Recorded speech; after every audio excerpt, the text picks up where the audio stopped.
Właśnie pojawił się pierwszy gameplay z nowego Kangurka KO. A wiecie, że tam gdzie KO, tam i ja. To znaczy w sumie może i tego nie wiecie, ale zaraz się dowiecie. Cześć, witajcie na kanale Hype Train Podcast. Nie wiem czemu nagrywam ten film, ale jestem tak podjarany nową odsłoną Kangurka KO, platformówki, która wyjdzie w 2021 roku. Nowej odsłony serii Kangurek KO, KOD Kangaroo. Jak lubicie czytać KO, jakkolwiek, ja czytam KO. Tak mam od dzieciństwa.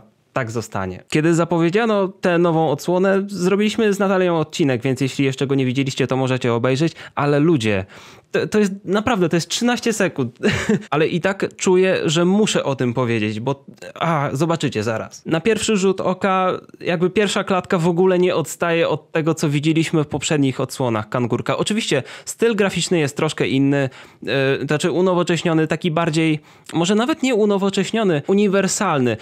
Na przykład druga część Kangurka KO ma to do siebie, że przez wiele lat bardzo, bardzo dobrze się zestarzała. Jakby dzięki temu, że całość miała taki bardzo kreskówkowy styl graficzny, to ta gra po tylu latach, dla mnie runda druga, nawet też Tajemnica Wulkanu wyglądają rewelacyjnie, no bo jedynka to wiadomo inna sprawa, no ta gra się już troszkę zestarzała. Ale tutaj, to co mamy w obecnej technologii, ten kreskówkowy design jest perfekcyjny. To się nie zestarzeje. No i dobra, mamy kangura skaczącego sobie po różnych platformach. Tutaj tyle rzeczy się dzieje, że nawet nie wiem od czego zacząć. Może tak, żeby nie było całkowicie słodko i że tylko jest hype i nie patrzę też na minusy tego. No wiadomo, to jest materiał work in progress, wyraźnie twórcy to zaznaczyli. Według mnie, co jest najbardziej z tego wszystkiego work in progress, to ruchy kangura, może wyciszę, żebyście mnie słyszeli, ruchy kangura są troszkę, znaczy przynajmniej na początku w porównaniu do tego, co znałem wcześniej z serii, wydają mi się troszkę bardziej powolne, troszkę takie, wiecie, kangur jest trochę taki floaty, unoszący się w powietrzu. Znaczy, nie wiem na ile to jest celowe i to będzie mieć zastosowanie w tej grze, bo może się okazać, że jak odpalę tę grę, to wszystko będzie w porządku i to będzie idealna konstrukcja pod tę nową odsłonę, ale nadal, póki co ruchy KO wydają, znaczy, szczerze, jak oglądam z czasem, to zaczynam się do tego przyzwyczajać, ale tak w porównaniu do poprzednich odsłon, tutaj KO może i jest bardziej nienaturalny, ale jest troszkę szybszy, troszkę bardziej zwinny. Szczególnie te obroty, te skoki są trochę bardziej dynamiczne. Tego rzeczywiście brakuje w tej nowej części. Na pewno bardzo mi się podoba animacja kangura i to jak biega, to jak skacze. Animacje same w sobie są świetne. Kwestia ich przyspieszenia, zdynamizowania i sprawienia, że to wszystko będzie dopracowane. Inna rzecz, która na pewno wszystkim fanom serii od razu się rzuciła w uszy, dźwięki dukatów. Jakby zdobywania monet, dokładnie takie same jak w poprzednich odsłonach. To jest top level nostalgia. Może to zostanie zmienione w ostatecznej wersji, więc nie będę tego osądzać póki co, ale tak może być. Ale zobaczcie te otoczenia, te bąbelki Znaczy domyślam się, że to jest ten moment, żeby lepiej nie wpaść do wody, że fragmenty z miejscami, gdzie KO może wejść do wody i gdzie mu się będzie wydłużać szyja, będą w innych miejscach. Tak? Po coś są te platformy, żeby nie łazić po tej wodzie. Chociaż czy ja wiem, no to nie jest lawa.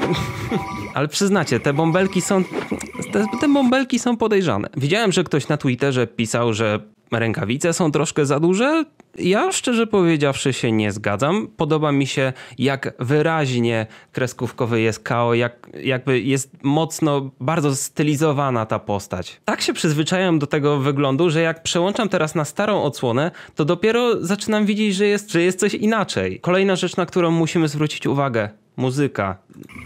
To nie jest utwór powtarzający się z poprzednich części.